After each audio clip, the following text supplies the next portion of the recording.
Alright mga kapatid, nandito na naman po tayo sa isang reaction video. May mga panonoorin po tayo at ating pag-uusapan. Unahin na po natin itong si Ate Shawi. No? Ma-issue siya ngayon, no? Talagang gusto niyang sumali. Baka mangiyak-ngiyak to pagka binanatan ng mga salita to ng mga supporters po ng mga Duterte. No? Ewan ko ba dyan, parang ngayon medyo mabango si PBBM sa paningin siguro ni Ate Shawi, no? Okay, pero bago yon, ipapanood ko muna sa inyo yung sinabi ni Ate Shawi noon, no? Ito. Play ho natin ito, yan. Nyo po, right, isipin nyo po, kung ang iboboto nyo po, sabihin na natin, si BBM. Okay? Na hindi ko iniwan si Bongbong noon pa. Pero iba kasi yung kaibigan, iba yung may mga anak ka, mulat ka na, at alam mo na ang kailangan mong ipaglaban para sa bayan mo. Okay. If you vote for him and he wins, we will have another Marcos sitting in the presidency on the 50th year anniversary of martial law, which his father decreed.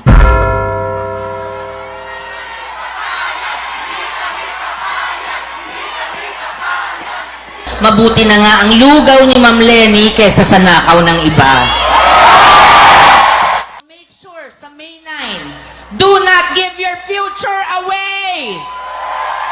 Do not allow our country to be laughed at again by the world. Do not allow another president who does not deserve to lead. On May 9, we will bring back decency to the presidency. We will vote for the strongest woman I know, Leni Robredo. Si Leni Robredo muna tayo. Yung lugar niya nga ngayon parang nagpuro lang siya reklamo no? Hindi niya nga kayang gampanan yung pagiging official niya doon po sa lugar nila di ba? How much more kung Pilipinas pa. Balik naman tayo ngayon, Ate Shawi, sa sinabi mo. So sa madaling salita, ayaw mo si PBBM pala noon. Ayaw mo pala si PBBM, pero bakit po ngayon iba na ho yung sinasabi ninyo? Diba? Kayo talaga basta kakamping. Yung mga matitino, tabi natin yung mga kakamping. Love natin yan. Pero dito sa mga ewan ko kung kakampon to, Ma'am, kala ko ba ayaw nyo kay PBBM, pero ba't ganyan kayong magsalita, kala ko ba gusto nyo si PBBM ngayon? Ba't ganyan? No? Ano ba yung sinabi nito ngayon? Ano ba yun? Parang sinasabi niya na mali ang pagpili ni PBBM, no? Kay Bibi Sara. Para sa akin, sarili kong pananaw, siguro tama nga si Ate Shawi. Kasi nga, nagkamali si PBBM, yung BP Sara, ayaw mangurakot. Ayaw mangurakot, ayaw makisama sa kanila. Kaya malamang nagkamali talaga sila na si BP Sara ang kanilang naging katandem. Kasi si BP Sara matuwid yan. Ngayon, bakit nag-iba ang ihip ng hangin? Para ka ring si Manny Pacquiao na si PBBM kesyo ganito, ganyan. Tapos ngayon, di ba tumakbong senador si Manny Pacquiao tapos kinampe niya si PBBM? Wow! Heavy! Kung kanino kasi kayo nagpapaniwala Kaya maling mga Ate Shawi, idol to ng tita ko Sayang, Ate Shawi. Alam nyo, 60 na kayo, tumatanda na kayo. Dapat po, mabubuting mga bagay na lang yung mga pinagsasabi ninyo o mabubuting bagay na lang po yung mga gawin ninyo. Sa politika, pag hindi kayo masyadong sigurado, medyo bachi na.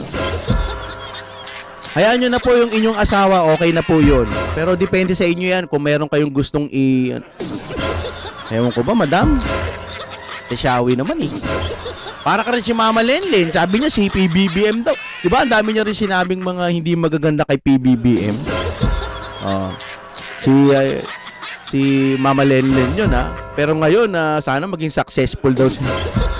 Tuwitsa naman yan. Para kayo naghihimor ang lahat yan sa loob Dati mga magkakakamping, BBM ngayon magkakakalaban na. Tanging isang kakamping lang ang nakita ko. Siguro meron ding iba.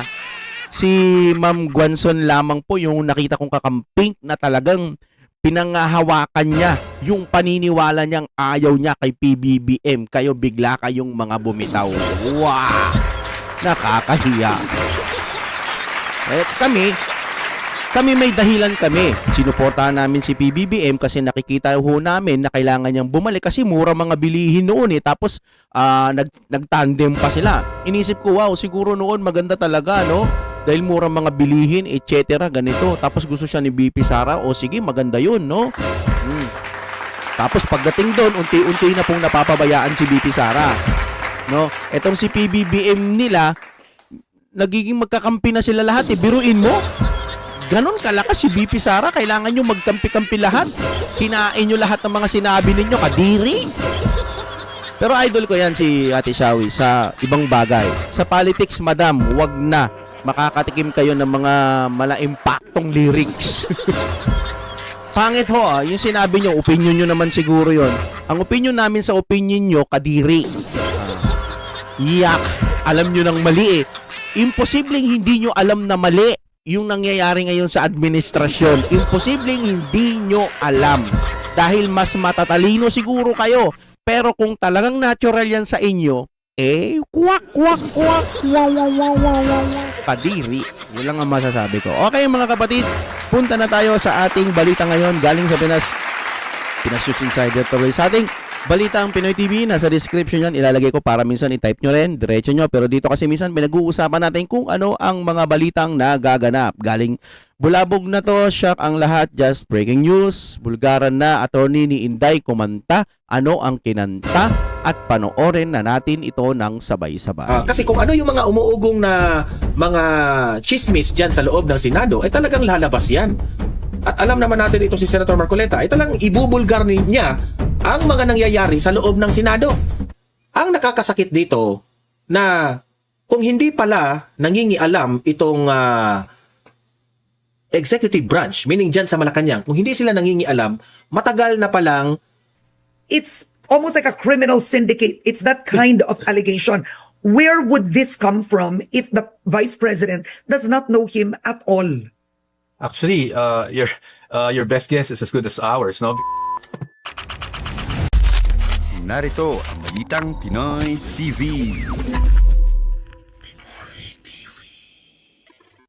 Pag-usapan din natin itong si Senator Marcoleta na ibinunyag ang pakikialam umano ng executive branch, no, sa nauudlot na kudita sa Senado. Ayan, ano ito ha? Seryoso ito kasi alam niyo naman ha na gusto nang palitan ng Senado itong si Senate President Tito Soto. Okay? Ayaw na nila sa liderato ni Tito Soto. Pero mantakin nyo, nakikialam ang Malacanang. Yan ang sabi. Hindi po tayong nagsabi niya na, ang nagsabi niyan ay si Senator Marcoleta. Kasi kung ano yung mga umuugong na mga chismis dyan sa loob ng Senado, ay talagang lalabas yan. At alam naman natin ito si Senator Marcoleta, ay talagang ibubulgar niya ang mga nangyayari sa loob ng Senado. Sino ba yung nakikialam dyan sa Malacanang? Takot na. Balitang Pinoy TV, ba't gano'n yung tugtog nyo para tayo nasa jungle? Reaction video eh, no? Para tayo nasa jungle. Sabagay, gubat naman talaga yan, ano? Maraming mga mababangis na hayop. Na ba kayo? Na mapalitan si Soto? Yan ang problema. Ako, para sa akin, kailangan palitan. Palitan na kasi mabaho na ho ang Senado, promise. Pananaw ko to, sarili ko. Mabaho na, pangit na po. Tsaka kahit naman yung mga taga-kabila, alam nila eh. Kaso bayad eh, kailangan nilang magsalita ng magsalita. Na kunwari mabubuti yung mga matataas doon. Diri, mga tayo mga kapatid, doon tayo sa mabubuti. Bayaan nyo lang sila. Wala, basta tayo, doon tayo sa mga tapat manungkulan. Pagdating ng panahon, magkaroon man ng ano bang tawag dito? Revelation. Revelation. Magkaroon man ng paghuhukom balang araw, tayo matuwid tayo, no? Pilitin natin mga mabubuting tao tayo para magkita-kita tayo sa langit lang. Yung mga taga-kabila, bahala sila, pumunta sila sa La Impir. Kayo na bahala doon, ha? Sana pwede silang panoorin, no, na lumalangoy sila sa mga nagbabagang apoy, no, na dagat-dagatang apoy. No, na sakit, tulong, init. No? Mag-i-enjoy siguro tayo nung pag nakikita natin yung mga, lalo na yung mga magnanakaw talaga ng sobra-sobra, no? Mas masaya siguro sa langit panoorin natin sa mga 50 inches na TV, no? Lord, patingin nga kami ng mga nalulunod doon na ano. Sige, talaga tayo mga kapatid. Problema ninyo kasi equal power ang judicial, ang executive branch at ang legislative branch, pero nakikialam kayo sa legislative. Ang pakialaman ninyo, yung executive branch, pero nangingialam kayo sa Senado. Hindi nga sila pwedeng mangialam sa iba. Kailangan Senado lang ang pakikialaman nila kung alam nilang tagilid.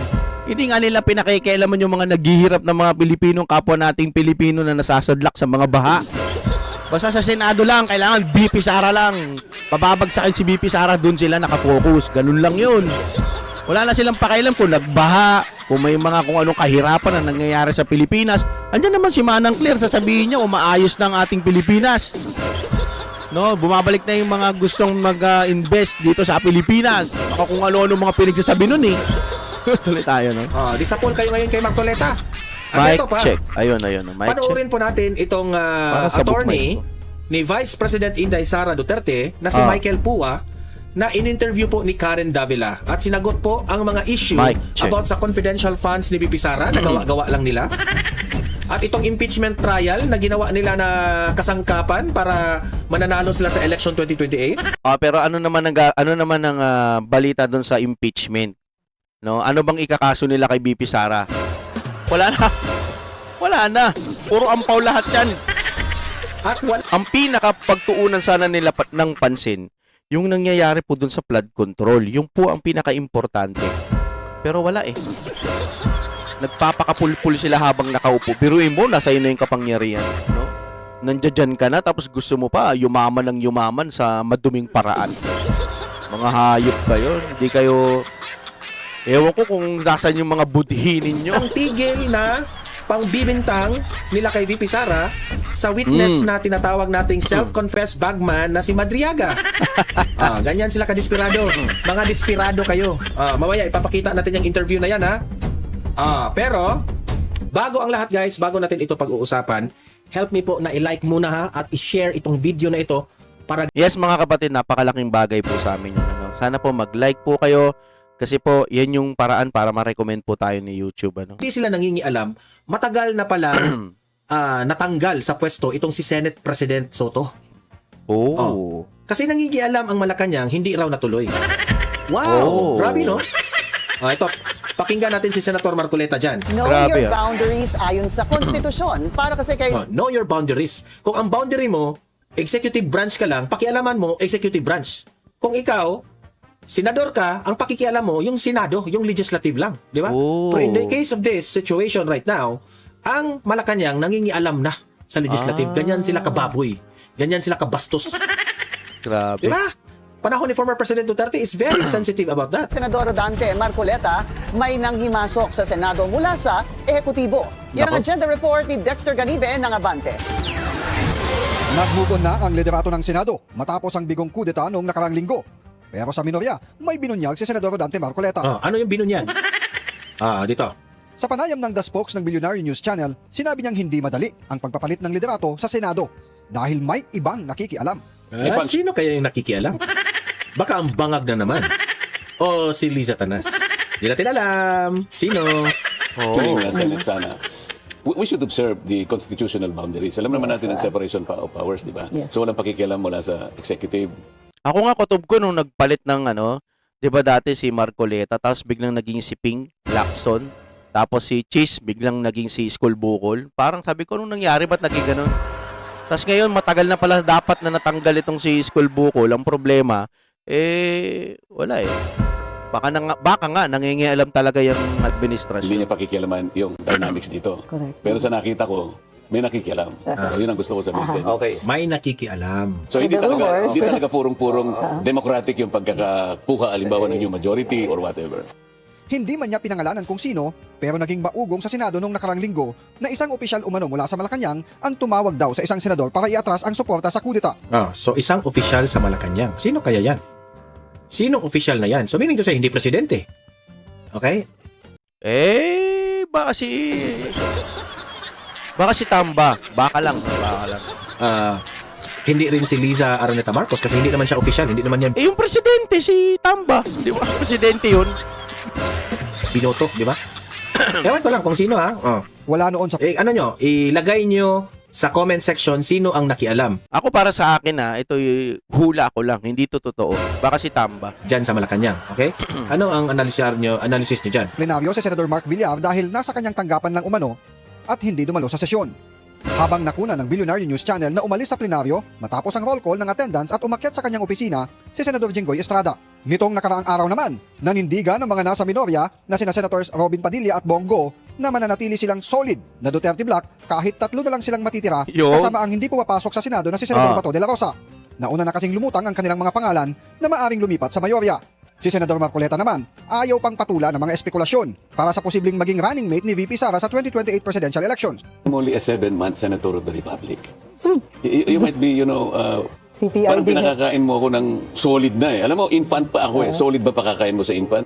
Binigyang linaw naman niya ang kanyang pahayag sa Commission on Appointments na i-give up na lang ng Pilipinas ang Kalayaan Island Group. Ang premise ko nga, sabi ko, Kapitan, Alam nyo, kawawa nga ito si Marcoleta eh. Di ba?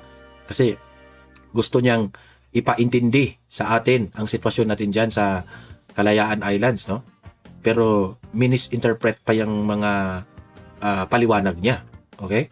we have to defend and Yes, protect what is ours, what is legally ours. Correct. Sasamahan kita dyan. We will have to defend it to the last drop Including of our blood. the KIG. We are referring to the KIG. Yes. Hindi nila kinuha yun. Ang kinuha lang nila, yung pick na sinabi ko na, paano mo gagawin yun without giving it up? I did not say that we will give it up. Why should we give it up? Atin yun eh. Ngayong araw, Walang word na sinabi si Marcoleta na i-give up natin yun, ha? Ang gawa-gawa lang yan, yung mga loyalistang bangag, inaprobahan yung mga keyboard warriors. ng Kalayaan Municipality ang resolusyong hihiling sa Commission on Appointments na i-strike out sa official transcript o record ng CA ang give up KIG statement ni Marcoleta. Sabi ni Kalayaan Vice Mayor MP Albaida, personal niyang iaabot sa CA at sa opisina ni Senador Marcoleta sa susunod na linggo ang kopya ng kanilang resolusyon. Para sa agenda, Dexter So, yun po ha. Ilatag nyo ang opinion ninyo kung sino ang nakikialam sa executive branch, no? Patungkol po sa nakikialam siya sa kudita. Para sa akin, no, majority ng taong bayan ay talagang maka-Duterte. Kung sabihin nating maka-Duterte ang majority ng taong bayan, pabor sila kung paano hinandle ni Tatay Digong ang China. Ano bang ginawa ni Tatay Digong? Kinaibigan niya. Malaki po ang nakuha natin ng mga trade in terms of economy. Marami rin ang nakuha natin sa China at nakatulong rin sila. At tinulungan rin ng bansang China ang Pilipinas sa mga infrastructure projects.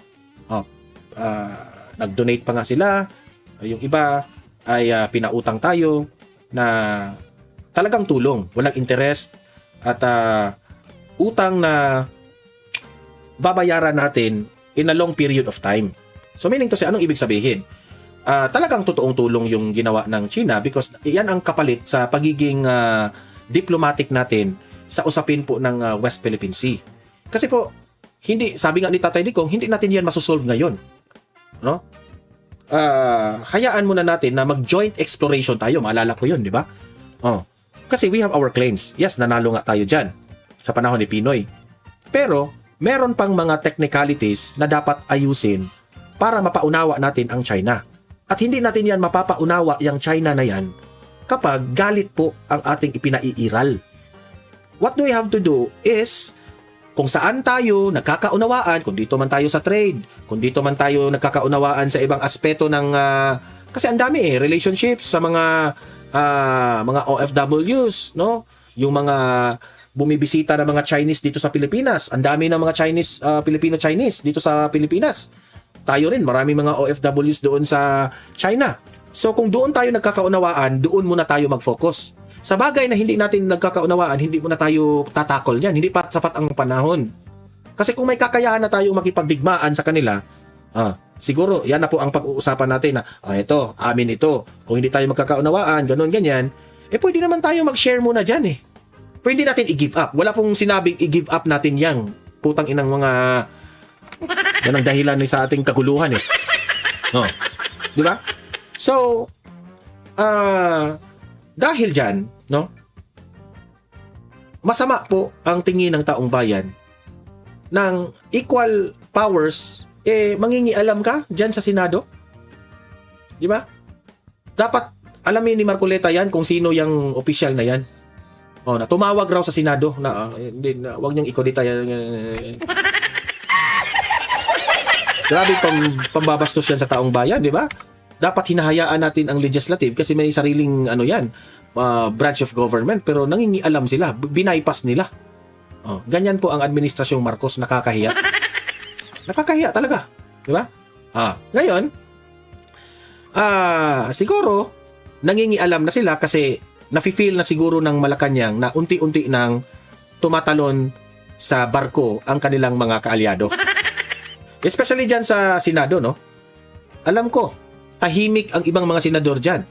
Pero marami dyan sa mga Senado ay kumakampi kay VP Sara. Sa House of Representatives rin, iniisip na nila ang kanilang political career.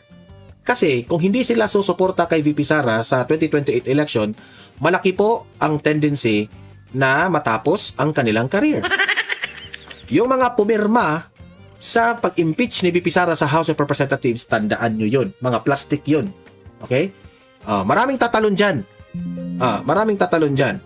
At dahil dyan, no, makakausap ni Karen Davila itong attorney ni VP Sara patungkol po sa issue ng impeachment complaint at sa confidential funds. At dito sa gawa-gawa nilang witness na si Madriaga na self-confessed bagman. Grabe itong... Ako ba, no? Inanalyze ko kasi, hindi pa ba kayo sawa sa strategy ninyo? Nangyari na yan noon. Siniraan nyo ng siniraan si Bongbong Marcos, siniraan nyo ng siniraan si Duterte, nanalo. Ngayon naman, ginamit pa rin ninyo yung strategy na yan kay VP Sara, siniraan ninyo ng siniraan. Mananalo pa rin ito. So bakit uulitin ninyo ang isang strategy na hindi umubra? Kasi kung lalong siraan ninyo ng siraan si VP Sara, is mas lalong sisikat yan. Mas lalong maaawa ang taong bayan. So totoo lang. Panira sila ng panira kay VP Sara, naaawa na. Sabi nga ng mga sa comment section, bilib na bilib kami kay VP Sara, sir. Yung na-interview ko sa Maynila nung nandun ako sa Pasay, sabi ko, sir, bilib na bilib kami kay VP Sara. Binatikos na siya lahat. Tinaniman na siya na kung ano-anong kasalanan, pero hindi pa rin siya, nakikita namin ang kanyang strong leadership. Di ba? Kasi si VP Sara, hindi naman siya kagaya ng mga politicians dyan na naninira na kaso dito, kasi kung si VP Sara, hindi yan na, kung hungry pa ng power itong si VP Sara, matagal na yan nag-file ng impeachment complaint laban kay BBM, pero hindi niya yan ginawa. Ang gumawa, yung taong bayan. Because, delikadesa ba? Di ba? Alam nyo naman na hindi magandang tingnan, kalaban kayo sa politika tapos ikaw yung mag-file ng impeachment complaint. Ito yung interview ni Michael Puwa kay Karen Davila. Welcome back to Head Start. Let's continue our discussion on the impeachment complaints against Vice President Sara Duterte. We're now joined by the Vice President's lawyer, Attorney Michael Puwa. Attorney Puwa, good morning to you. Good morning, Ma'am Karen, at magandang umaga rin po sa ating mga kababayan. Alright, sige, pag-usapan natin. First of all, how is the Vice President responding to the 3 impeachment complaints? Well, she's still business as usual. The Vice President always expected another round of impeachment complaints. So I can say that this really did not come as a surprise to her, nor did it come as a surprise to the defense team. So ano lang po siya, no? I would say high spirits pa rin, unfazed, still going about her duties as the Vice President. In fact, just a few days ago, she was in Zamboanga. So tuloy-tuloy pa rin naman po yung trabaho. Oo, parang isang paglilinaw lang, no? Kasi nakikita natin ang Vice Presidente ay nandun sa The Hague. Can you just clarify this? How often is she there and how often is she in the Philippines doing her duties? Opo. Ang pagkakaalam ko po, I think they have a shifting schedule, no, in their family. Although I'm no longer a spokesperson, so I can't really speak on her behalf. But ang pagkakaalam ko lang, meron ko silang shifting. So I can't really pinpoint how often she's there. But even when she's there naman, dire-diretso pa rin naman yung operations ng Office of the Vice President. I think she's already established protocols and she communicates with them every day. In fact, she even communicates even with me and the defense team also, no, regularly, even when she's there. Okay, pag-usapan natin ang mismong mga complaints. One of the congressmen said the strength of this batch of complaints is the presence of Ramil Madriaga, a witness who has been resurrecting old allegations against the Vice President related to POGOs and the use of her confidential funds. What is your take on Ramil Madriaga? Who is he exactly? Well, first and foremost, Ma'am Karen, ang ating Vice Presidente, the Vice President, already categorically stated that she does not know Ramil Madriaga, no? At the personal level, and definitely not at the level that she would even give instructions to Ramil Madriaga. That's all I can say for now, because obviously everything else comes into our strategy pagdating sa defense. But even one of the people named in his affidavit, Colonel La Chica, if I'm correct, no, actually filed a case against Ramil Madriaga not long ago. No, I think the case was on perjury or cyber libel, one of them, or at least, or even both of them. So meron ng ganyang information na dumating sa amin, and we're prepared. When this affidavit came out around 2 months ago, the defense team also anticipated and expected that this would be included in the impeachment complaints, which is true enough. Nandun nga siya, no, especially linking to the confidential fund issue. So we are prepared to address his affidavits and his claims point by point to belie the statements made in the affidavit. Oo. Because Ramil Madriaga, his allegation in terms of presenting himself, no, as a witness, is he is the self-proclaimed bagman, right? So he is declaring that kind of close. Analysis ko dyan, meron talagang nag-deal kay Madriaga na di natin alam kung pwede ang administrasyon. Gamitin ka namin, ha, siraan namin si VP Sara, gagamitin ka namin. Tapos kapag magtagumpay na mag-witness ka, babaan namin ang sintensya mo. Pwedeng ganun yung deal, ha? Kasi bakit pinili pa nila yung isang preso, di ba? Knowledge in the alleged crimes of the Vice President. Kasi pag sinabi mong ikaw yung parang bagman, it means alam mo lahat, di ba? So, ang accusation niya is the Vice President and a circle that's At sa tingin ko naman, hindi uubra itong bagman na ito unless kung meron siyang ipapakita na mga ebidensya. very close.